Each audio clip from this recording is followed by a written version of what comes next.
sa mundo ng mundo ng vlog, may mga vlogger na ginagawa yung pagpa-vlog dahil gustong kumita ng pera. Mas maganda naman kasi yung ganun. Ginagawa na nilang hanap buhay.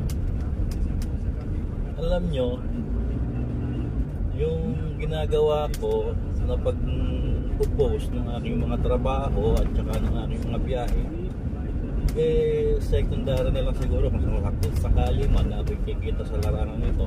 Pangalawa na lang yon. Ang totoong gusto kong mangyari, yung maidokumento ko lahat yung mga bagay na ginagawa ko sa buhay ko, katulad ng trabaho bilang isang construction worker at bilang isang sabihin na natin rider na madalas din naman akong magbiyahe sa nakamotor. Nagkakamping ako, sakay ko yung aking motor. Ginagawa ko ito, ganun din sa van. Umisa nagbibiyahe ko sa van para mag road trip. Ginagawa ko ito hindi para sa ano pa man, para lang gusto ko lang maidokumento yung aking mga ginagawa.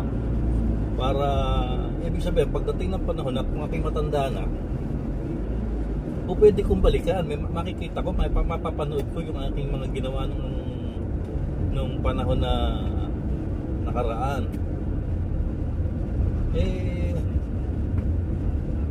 Kasi pagdating ng panahon, matanda na tayo, wala na tayo po pwedeng gawin kung hindi panoorin na lang yung mga nagdadaan sa kalsada at magbilang na lang ng sasakyan.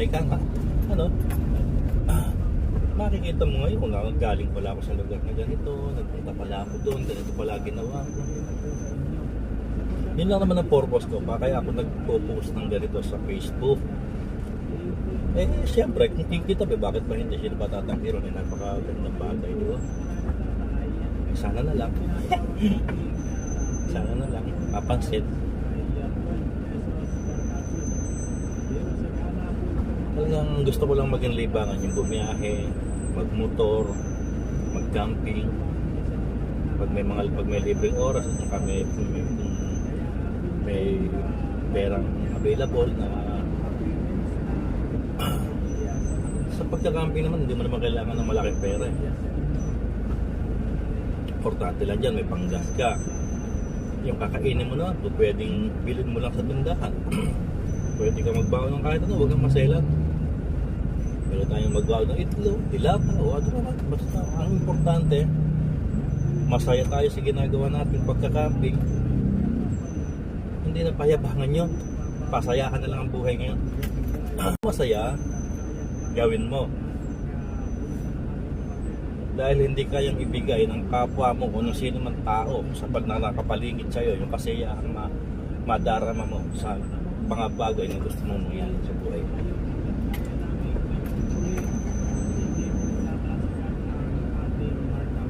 Hindi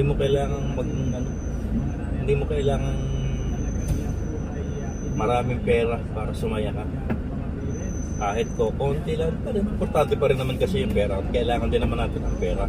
Pero hindi sabihin, hindi na kailangan ng marami o marangyang buhay para maging masaya. Time ka, bigyan mo ng kalayaan yung sarili mo, gawin mo kung ano yung gusto mo.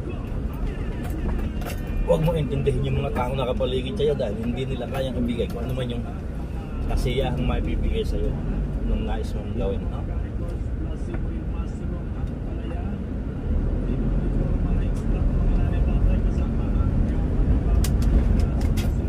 Hindi man tayo sikat sa larangan ng vlogging, hindi man tayo kilala, pero ang importante rito, masaya ako sa ginagawa ko.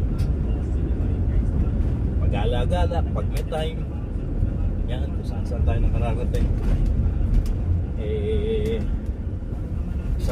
Isang napakalaking pribilehyo na sa atin yan na binigay sa atin ng may likha na paminsan-minsan ay nagkakaroon tayo ng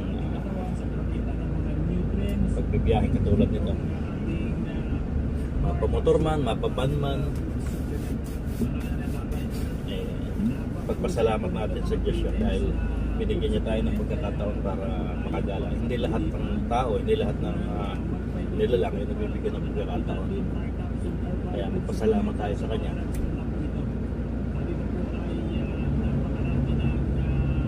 siyempre, yung paggabay niya, pagka tayo bumibiyahe, kailangan hinihingi natin sa kanya yung mga paggabay para makarating tayo sa pupuntahan natin at makauwi tayo sa ating pamilya na ligtas at walang kahit na anumang nangyayari masama.